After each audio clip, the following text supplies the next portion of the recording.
Já pensou em ter sua própria caneca oficial do MGF? Então entre agora mesmo na loja virtual da Dom Canecas e adquira uma das canecas do canal para seus momentos de leitura e tranquilidade ou para suas celebrações e festas. Além disso, não deixe de se inscrever no canal, de ativar o sino das notificações e de se tornar um membro do MGF para ter acesso a benefícios exclusivos. Os links para a compra das canecas, bem como os de todas as minhas redes sociais, estarão disponíveis na descrição abaixo.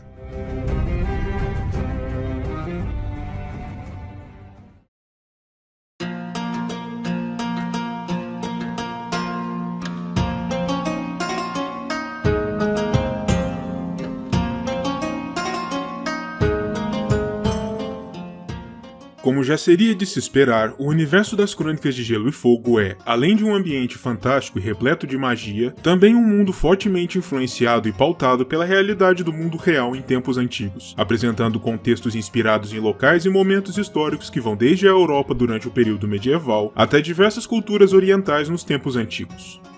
Desse modo, não é nada surpreendente que o papel e o impacto da alimentação sejam tão grandes dentro deste universo quanto foram para tais civilizações e contextos. Comer é uma das bases de sustentação da vida humana, e a forma como os alimentos são produzidos e processados é uma das facetas mais importantes da cultura de qualquer civilização, além de uma das suas maiores marcas. E portanto, no vídeo de hoje, vamos analisar de maneira detida e atenta as tradições alimentares existentes dentro do universo de George Martin, tocando em tópicos tão distintos quanto a produção agropecuária e a maneira como os alimentos são servidos e as regras sociais que ditam o momento da alimentação, nos diferentes estratos da sociedade existentes neste mundo. Antes de mais nada, é importante apontar que, tal como as próprias vidas das pessoas em cada um dos cantos do mundo conhecido, a própria disponibilidade de diversos tipos de alimentos também depende, quase sempre, do ambiente em que cada povo está inserido. O que isso quer dizer é que não se espera que um nortenho vivendo sob o poder dos Amber próximo à última lareira esteja habituado aos mesmos tipos de alimentos de um dornês salgado vivendo ao longo da costa da península, sob a sombra da fortaleza Daut de Limoeiros, o que naturalmente torna as experiências alimentares cruzadas dentro do continente algo bastante curioso, para se dizer o mínimo, conforme veremos mais adiante. Comecemos o vídeo observando algumas das especificidades mais curiosas dentro dos Sete Reinos com relação às produções agrícolas das diferentes regiões de Westeros. A primeira coisa a se observar sobre este tema é que, a princípio, toda a produção agrícola westerosi é de propriedade dos grandes senhores e dos reis, pois considera-se que eles são os donos de todas as terras, com os camponeses que fazem o trabalho de criação e o cultivo sendo vistos meramente como servos ou arrendatários. Dessa forma, a organização da distribuição dessa produção agrícola se dá sob a seguinte ideia. O Lorde, dono das terras, dos campos e das matas, permite que servos as cultivem e explorem, mediante um preço, com os servos comuns sendo obrigados a entregarem parte de sua produção ao Lorde, dependendo das regras vigentes em cada região, e com os arrendatários livres podendo pagar sua quota devida tanto em produção quanto em dinheiro. Nesse sentido, o servo é alguém preso à terra, não tendo a liberdade de escolher partir para outros campos, caso não se sinta agradado por seu lorde ou por suas leis, enquanto os arrendatários, por outro lado, são livres para irem e virem conforme lhes apeteça. Todos os servos terão de trabalhar durante um determinado número de dias nas terras de seu senhor, cuja produção é inteiramente entregue ao castelo principal, com outros dias sendo reservados ao cultivo de suas pequenas terras particulares, cuja produção se destina principalmente para a alimentação de sua própria família. Ainda nesse sentido, é preciso notar também que os moinhos são uma das estruturas mais importantes de qualquer território quando falamos sobre a distribuição de alimentos e sobre a coleta de impostos. Os senhores nobres podem, se assim desejarem, forçar os camponeses a levarem os grãos que colheram a um moinho oficial, para que a moenda seja acompanhada imediatamente da separação de cota de grãos devidas ao Lorde, para assim impedir que qualquer camponês se sinta tentado a enganar seu senhor, e para garantir que os alimentos devidos ao senhor sempre cheguem ao seu destino. Vale ainda mencionar que os servos, via de regra, não possuem autorização para caçar animais nas matas dos lordes ou para abater seus animais para consumo próprio, mas isso pode variar drasticamente de acordo com a índole do senhor suzerano da região. Existem algumas culturas que transcendem a questão regional, e aquelas que podemos citar de antemão são o trigo, a base da alimentação westerosi, para além da cevada, do milho, da aveia e do centeio. Da mesma forma, diversos animais são criados para servirem como alimento também, e podem ser encontrados em quase todo o continente, com destaque para as vacas, porcos, ovelhas, cabras, auroques, diversos tipos de aves, como galinhas, capões, patos, gansos, pombos e pavões, além dos ovos de todas essas aves, e até mesmo peixes e outros frutos do mar em alguns locais, com destaque, naturalmente, para as porções insulares, como as Ilhas de Ferro, onde uma grande quantidade de atum, anchovas, bacalhaus, siris, caranguejos, enguias, lampreias, ostras e outros animais aquáticos formam a base da dieta cotidiana. Vale notar também que a maior parte dos tipos de carnes estão bem longe do alcance do povo comum, uma vez que a criação de animais é uma prática demorada e cara, e portanto apenas os mais abastados podem pagar por este tipo de produção. Do mesmo modo, cortes de caça, como cervos e javalis, também são mais comumente consumidos pelos ricos, especialmente por serem tais animais propriedade dos nobres que controlam as terras onde são caçados, com o abate desses animais sem a expressa autorização do Lorde sendo um crime grave. O povo humilde, nesse sentido, se vira como pode, consumindo a carne de animais mais comuns, em especial coelhos, pequenos pássaros silvestres, pombos dentro das cidades e, quando os tempos são desesperados, até mesmo cavalos, gatos, cães e ratos. Os vegetais e as raízes também desempenham um importante papel na alimentação dos Westerosi de maneira geral, e aqueles que podem ser destacados incluem os feijões, a cenoura, a cebola, o nabo, a beterraba, as ervilhas, os feijões e as pimentas verdes, as lentilhas, os cogumelos e, em porções mais ao sul do continente, as olivas ou azeitonas, com as quais se produz o azeite, usado em especial na condimentação. Com o trigo, que pode ser cultivado mesmo em alguns momentos mais amenos dos invernos no continente, é produzido o pão, o alimento que serve como a base de toda a alimentação nos reinos, especialmente para as camadas mais baixas da população, já que é um alimento basal e relativamente barato. Sendo assim, o pão é também um importante termômetro social, e quando os tempos se tornam difíceis e o preço da farinha de trigo aumenta, é quase certo que distúrbios podem ser esperados, especialmente nas maiores cidades, onde existem grandes concentrações de bocas a se alimentar, como aconteceu no caso da Revolta do Pão em Porto Real, durante a Guerra dos Cinco Reis. No entanto, o centeio e a cevada também podem ser utilizados para a produção de pães, embora esta última seja mais comumente usada para produzir outra marca basal da alimentação no continente, a cerveja, a bebida mais comumente consumida pelos Westerosi de maneira geral, especialmente em lugares mais inóspitos como para além da muralha, no Grande Norte, nas Ilhas de Ferro e nas Ilhas das Irmãs, para dar alguns exemplos. Contudo, mais ao sul, o vinho é mais prevalente, sendo a bebida preferida em especial das classes mais altas, e podendo atingir valores surpreendentes dependendo de seu local de origem e de sua safra. Para sua produção, extensos campos vinícolas podem ser encontrados em diversos pontos do sul de Westeros, com destaque para a Ilha da Árvore, o domínio da casa Redwine, produtora de alguns dos vinhos mais famosos e caros no continente, e para os campos existentes no Principado de Dorne, famoso por seu vinho tinto escuro como o sangue e doce como a vingança. De fato, em 2 vídeos antigos do canal, cada um dos quais sobre uma dessas bebidas, eu discorri mais longamente sobre o papel do vinho e da cerveja em seus respectivos contextos dentro das crônicas. Para conferir tais vídeos, basta clicar nos links na descrição abaixo. Outras bebidas populares e bem apreciadas dentro do universo das crônicas incluem ainda diversos tipos de licores, o leite de diversos animais, alguns tipos de chá, como o chá de menta e o chá da lua, que é bebido por suas propriedades abortivas, a cidra feita a partir da maçã, o hipocrás e alguns tipos de hidromel, mais apreciados nas porções mais ao norte de Westeros. No que diz respeito à água propriamente dita, ela é naturalmente consumida, mas apenas quando se pode ter total certeza de que se encontra livre de impurezas ou criaturas nocivas, e quando o continente não se encontra em guerra, pois nesses momentos, até mesmo os rios que permanecem límpidos durante a maior parte do tempo adquirem o sabor dos combates, uma mistura nefasta de cinzas e putrefação cadavérica, resultantes da destruição material e dos muitos corpos que boiam leito abaixo. Nesses contextos, as outras bebidas são tidas como mais seguras. Retornando nossa atenção para o tópico de frutos como a uva, que é a base da produção do vinho, diversas outras culturas são cultivadas e consumidas através dos reinos e do mundo mais além. Frutas que podem ser destacadas incluem as onipresentes maçãs, que crescem em quase qualquer ponto de Westeros, bem como diversos tipos de amoras silvestres, como mirtilos e framboesas, e também morangos, muito populares em especial com as jovens senhoras de alto nascimento.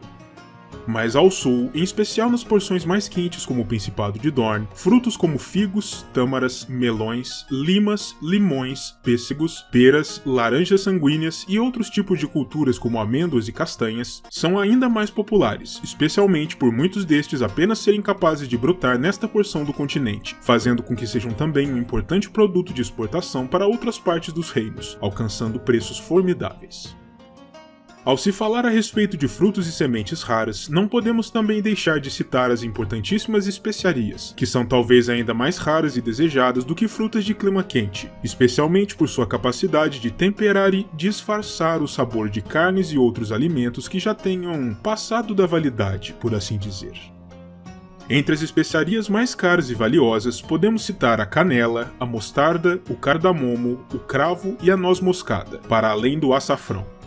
Tais especiarias podem ser especialmente obtidas através de longas e penosas viagens até as terras orientais, e tanto marinheiros quanto homens ricos estão preparados para empreender sacrifícios enormes em nome da obtenção de tais itens, pelos preços exorbitantes de venda que alcançam. De fato, disse que um navegante ousado que empreenda a longa viagem de mais de 3 anos e empreenda o famoso Circuito do Mercador pelo Mar de Jade, uma expedição sempre muito perigosa e incerta, pode se tornar tão rico quanto um rei ao retornar ao poente, apenas por conta das altas somas pelas quais ele poderá vender as especiarias e os outros itens raros negociados nas terras orientais. Existem ainda menções a certas substâncias cujo propósito é o de adoçar alimentos, com destaque para o mel, a mais usada em Westeros de maneira geral. Existem também menções nas crônicas ao melaço e ao açúcar, que é muito mais comumente visto em Dorne, onde é também presumivelmente cultivado, já que a cana é uma planta que demanda climas quentes para seu desenvolvimento. No que diz respeito às tradições para a preparação e para a apresentação dos alimentos em refeições, também podemos apontar certas diferenças baseadas tanto na questão do extrato social quanto na da região da qual se fala.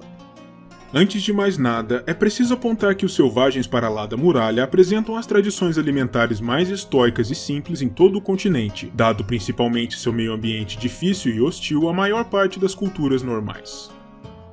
Sua alimentação se baseia principalmente no consumo de carnes de caça ou de criação, especialmente de animais menores, como cervos e cabras, embora também seja possível que criaturas gigantescas como mamutes sejam consumidas em ocasiões muito específicas, pois tais animais são normalmente muito ligados aos gigantes, que as protegem de maneira intransigente. Em condições mais duras, os selvagens também são conhecidos por consumirem pasta de bolotas, uma mistura intragável feita a partir de bolotas de carvalho esmagadas, cuja função primordial é de manter o estômago artificialmente cheio e mascarar a sensação de fome, apesar de seu gosto terrível. Existem também referências a certas bebidas entre os selvagens, especialmente cerveja e hidromel, o que sugere que são capazes de algum modo de produzir as matérias-primas para sua confecção, apesar da dureza de seu meio ambiente, ou são capazes de, ao menos, negociar com contrabandistas ou mesmo com os irmãos negros as matérias-primas necessárias, uma vez que as trocas entre os selvagens, a patrulha e os bandidos vindos dos mares são mais comuns do que se imagina. Compete-me ainda citar que, dentro da selvagem ilha de Skagos, que tecnicamente é parte do território do reino, mas que na prática se autorregula como um território à parte, existem sinistras menções ao consumo de carne humana, como no episódio da erradicação total da população da pequena ilha vizinha de Skane. Agora, falando-se a respeito das tradições culinárias dentro dos limites dos Sete Reinos, comecemos naturalmente pela vastidão gelada do norte, onde pode-se dizer que as questões alimentares são as mais delicadas dentro dos reinos, por se tratar de uma terra consideravelmente inóspita, onde a agricultura e a criação de animais são sempre mais difíceis do que em regiões mais ao sul, e se tornam virtualmente impossíveis em anos de inverno. Por aqui, todos os grandes senhores são estimulados, para não se dizer pressionados, a estocarem vastas quantidades da produção de suas terras para os anos difíceis, garantindo assim a sobrevivência de pelo menos boa parte de seu povo. Em circunstâncias normais, no entanto, em especial nos anos mais amenos de verão, a alimentação nortenha é mais fácil, ainda que não deixe mesmo assim de ser bastante frugal e muito menos elaborada no geral do que as tradições sulistas. Mesmo dentro de Winterfell, a porção mais abastada da região, um viajante não deverá esperar por pratos extravagantes, mesmo em banquetes ou grandes cerimônias, pois os senhores do norte acreditam no estoicismo que sempre marcou seu governo por sobre suas terras, desde os tempos do Reino do Norte. No desjejum, pode-se esperar coisas como pão preto de centeio, pequenos peixes grelhados apanhados nos rios e córregos próximos, uma abundância de raízes e tubérculos e alguns cortes simples de carne, em especial carne suína, como tiras de bacon. O menu de um banquete de recepção de grandes dignatários é algo mais elaborado, mas sem exageros, contando com pratos como galinha condimentada com mel, grandes travessas de pão fresco, tortas de carne bovina e bacon, tortas de corte de caça, como carne de veado, bolos de bacalhau, ensopados de carne de cervo, tortas de rins e outras partes menos comuns dos animais, tortas de porco e outros itens reforçados mais despretensiosos, tudo empurrado para baixo com grandes goles de cerveja ou, em menor escala, com um pouco de vinho, uma bebida incomum por aqui. Já no contexto da patrulha da noite, naturalmente, as refeições são ainda mais frugais e simples, por conta da posição extrema da ordem no norte longínquo e da dificuldade de se suprir alimentos para os irmãos. Por aqui, os principais alimentos são raízes e vegetais e carnes preservadas por longos períodos de tempo em depósitos especiais, construídos por sob a própria muralha, fazendo com que tais carnes congelem e permaneçam boas para o consumo durante longos anos. Em especial durante o período de inverno, os senhores comandantes e os senhores intendentes precisam ser particularmente escrupulosos com suas reservas e precisam impor rígidos racionamentos para garantir que a própria ordem sobreviva até a próxima primavera, quando os irmãos poderão voltar a produzir seus alimentos e terão mais facilidade em importar comida do sul. Obviamente, tais racionamentos nunca são populares entre os recrutas, mas ainda assim, a patrulha não se sustentaria sem eles. Refeições citadas nas crônicas atribuídas aos cozinheiros da patrulha incluem tortas de porco, vinho quente condimentado, apreciado em especial pelo senhor comandante Dior Mormon, pudins de sangue, ovos cozidos, galinha recheada com castanhas, cenouras e ameixas secas, pão preto, ensopados repletos de cebolas, cenouras, nabos e diferentes tipos de carne, perna de carneiro, alguns tipos de cidra, sopa de raízes e, após a batalha sob a muralha, enormes assados de carne de mamute, feitos com os pedaços das carcaças dos animais que caíram em combate. Ainda dentro do território do norte, vale a pena mencionar, mesmo que de passagem, a tradição alimentar peculiar dos Cranogmanos do Gargalo, a região que guarda o limite entre o território do norte e o restante dos reinos. Naturalmente, o terreno pantanoso que os Cranogmanos habitam não é adequado para a agricultura ou para a pecuária, de modo que os gêneros alimentícios comuns em outros cantos do norte são virtualmente inexistentes aqui. Por isso, ao longo dos séculos, os Cranogmanos se adaptaram a uma dieta baseada em especial em alguns tipos específicos de plantas que crescem de maneira natural nos pântanos e, principalmente, nos diversos tipos de animais que abundam nestas terras úmidas, com destaque para sapos, rãs, alguns tipos de peixe e até mesmo, em ocasiões, lagartos-leões. Abaixo do Gargalo, nas terras dos diversos antigos reinos unificados pelo Conquistador, existe uma certa uniformidade nas dietas, dada a maior facilidade para se cultivar e criar animais por aqui, mas ainda assim, existem também algumas peculiaridades que poderemos citar ao longo do vídeo. Via de regra, a alimentação das pessoas nos reinos do sul depende muito mais de seu extrato social do que necessariamente de onde são, com as notáveis exceções das Ilhas de Ferro e de Dorne. Sendo assim, comecemos por analisar as tradições alimentares dos nascidos no ferro. Sendo o arquipélago relativamente pobre em terras próprias para a agricultura e para a criação de grandes animais de corte, a dieta dos homens de ferro se concentra principalmente em torno das dádivas de seu deus afogado. Frutos do mar de todos os tipos, todas as espécies de peixes que nadam no entorno das ilhas, para além de moluscos, caranguejos, siris, lulas, lampreias, arraias, enguias, mexilhões e até mesmo algumas criaturas mais peculiares, como aves marinhas, manatis, leões marinhos e focas, em especial nas ilhas mais isoladas e distantes, como a luz solitária. Tal como acontece no norte, a cerveja também é a bebida mais popular entre os nascidos no ferro, com muitos dos campos disponíveis para a agricultura sendo usados para o cultivo da cevada. E o tipo de carne preferido nas ilhas para além da carne de animais marinhos e aves é o das cabras, que podem ser encontradas em diversas localidades mais acidentadas de locais como Grand Wick e Harlow, onde estão os maiores rebanhos. No que diz respeito à etiqueta esperada à mesa nos nascidos no ferro, não há muito o que se falar, sendo o povo ilhéu bastante duro e sem cerimônias, e o que mais importa na hora de se alimentar é a eficiência, em especial durante banquetes, entre a prática da dança dos dedos e os cantos ébrios dos marinheiros.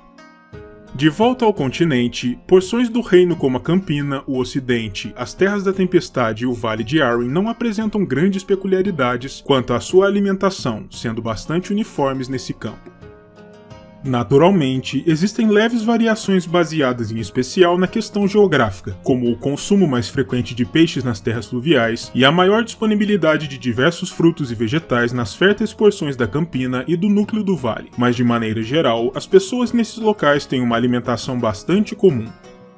Nessas porções do reino, o povo comum se alimenta em especial de pão e de gêneros mais abundantes e baratos, como nabos, cebolas e cenouras, enquanto o consumo de carne é bastante restrito e, em contrapartida, os ricos e poderosos gozam de elaboradas refeições repletas de ingredientes exóticos e caros, com especiarias vindas de terras distantes e intrincados pratos preparados por chefes especializados, para além de muitos cortes de caça e de diversos outros tipos de carne.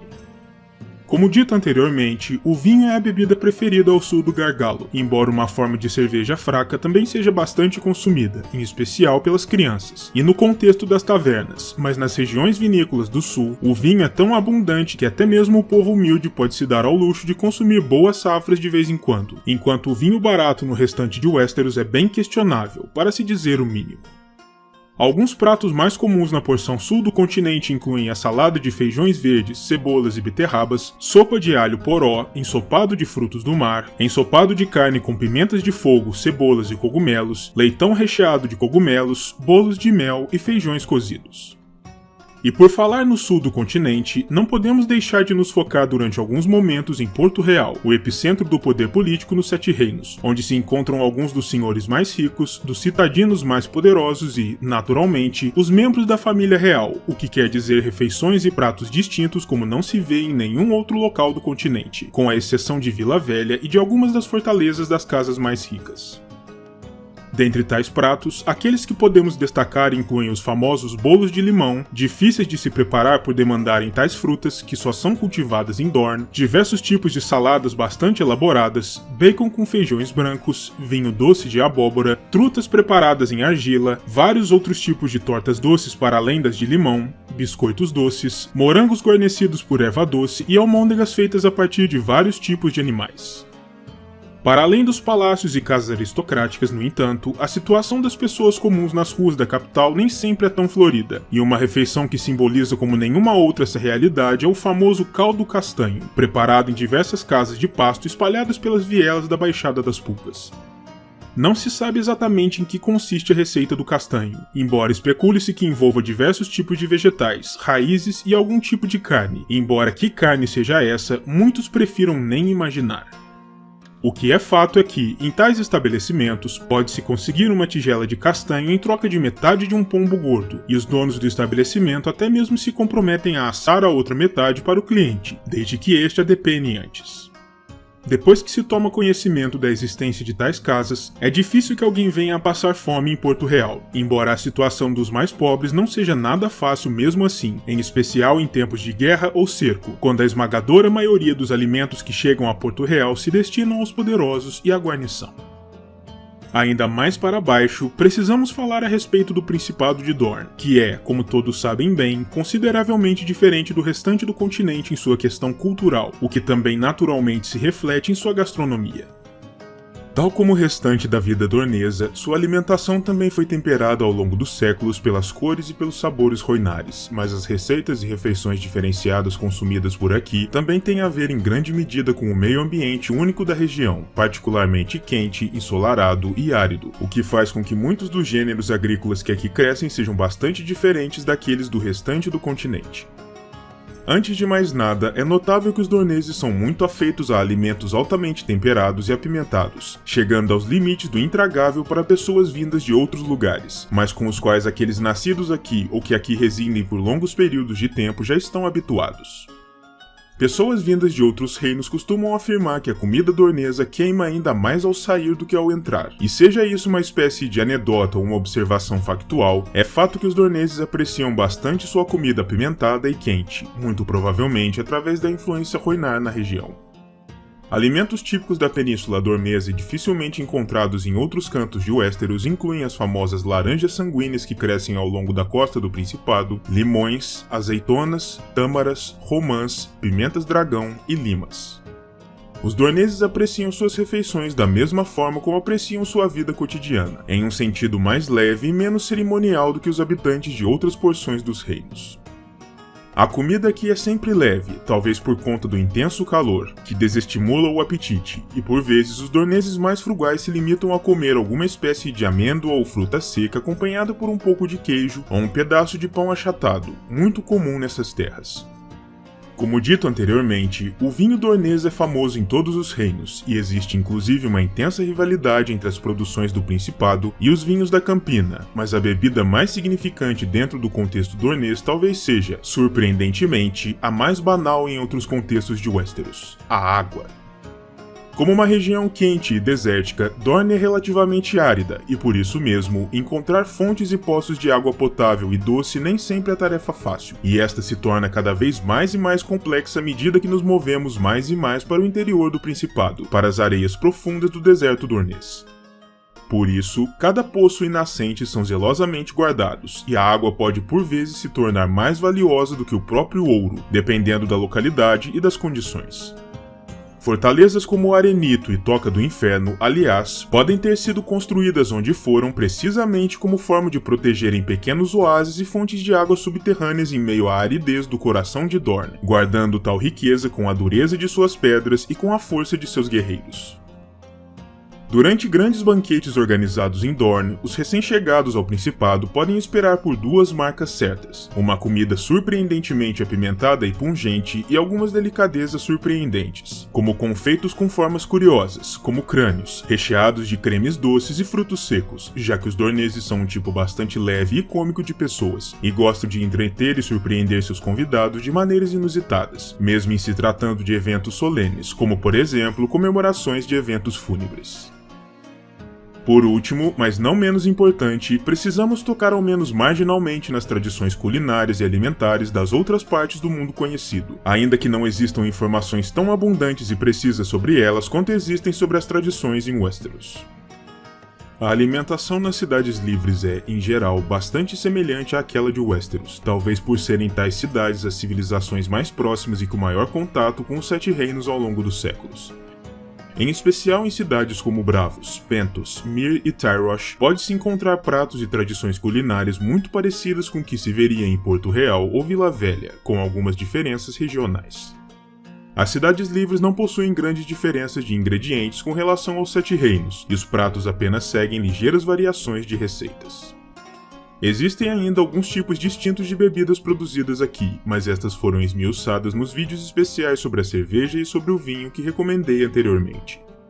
No entanto, existe ao menos um item culinário que vale destaque por sua importância cerimonial: o bolo de inverno de Norvos, servido durante as cerimônias especiais na cidade, quando os ursos dançarinos sobem e descem pela escadaria dos pecadores que ligam as partes alta e baixa desta cidade livre e longínqua.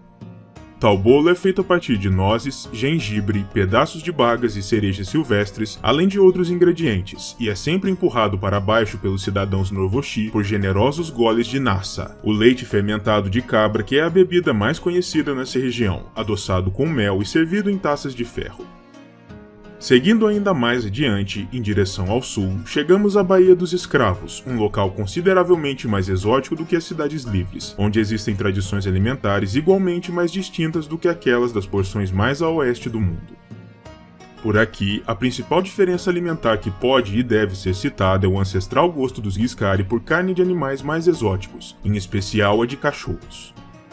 Enquanto em Westeros tais animais apenas são consumidos em momentos de crise, por aqui eles são considerados uma iguaria fina, e os cidadãos mais abastados e eminentes, herdeiros do antigo sangue dos conquistadores do Império de outrora, são particularmente afeitos ao gosto da carne do animal. Para além disso, outros tipos de carne menos convencionais também são consumidos aqui, com destaque para os gafanhotos fritos e apimentados, considerados como uma iguaria especialmente popular durante os eventos nas arenas de luta da cidade. Por outro lado, o vinho produzido por aqui é considerado de baixa qualidade, e nem mesmo os Guiscari são apreciadores do seu próprio produto, o que os torna clientes costumeiros das safras produzidas em locais tão distantes quanto a árvore. Outro produto alimentar que vale a menção nos vem de Mirim, onde um bolo de casamento especial é assado para a nobreza da cidade, mas cujo consumo é exclusivo para as mulheres, que o consomem após a cerimônia na qual a futura esposa é examinada por sacerdotisas e mulheres sábias, para se garantir que tudo nela permanece fértil e vivo. Os ingredientes exatos de tal bolo não são conhecidos, mas disse que o gosto é tão saboroso que chega a ser mágico. Por fim, não podemos terminar um vídeo sobre tradições alimentares nas crônicas sem citar ao menos de passagem os selvagens Dothraki das estepes centrais de Essos. Tal como o restante de sua cultura, a alimentação dos Dothraki segue certos padrões ditados tanto por seu modo de vida nômade quanto pelas diferenças claras existentes entre este grupo e os povos assentados e civilizados, e as pessoas nas cidades livres os consideram verdadeiramente selvagens e bárbaros. Como os Dothraki não mantêm fazendas nem cultivam a terra, grãos e cereais naturalmente participam pouco de sua alimentação, e sua principal fonte de nutrição é a carne dos animais que criam em rebanhos e que seguem os Calazares em suas andanças pelo continente, com destaque para os próprios cavalos, que além de servirem como seus bens mais preciosos e principais meios de transporte, são também sua principal fonte de proteína e nutrição, o tipo de carne que preferem à das vacas, dos porcos ou das cabras. Os Dothraki acreditam que comer a carne de um cavalo faz com que seus espíritos livres e independentes passem a habitar o corpo de quem o consome, tornando o indivíduo mais forte, e por isso mesmo, é comum a cerimônia na qual uma mãe deve consumir o coração fresco de um cavalo para imbuir em seu filho por nascer a força do animal, garantindo que de tal gestação nasça um filho homem, destemido e intrépido. Para além da carne, os Dothraki também consomem muito leite de égua, especialmente fermentado em uma bebida alcoólica muito popular em suas comemorações, e outros pratos comuns em seus banquetes e eventos incluem morcelas e linguiças feitas de sangue coagulado, tortas de sangue e ensopados de erva doce. Eles também consomem uma forma curiosa de cerveja apimentada, embora não se saiba exatamente em que consiste tal bebida. Sobre as tradições culinárias de terras mais além, como o patrimônio de Irkun, Yti e as Terras das Sombras, infelizmente pouco e ainda menos é conhecido ou registrado.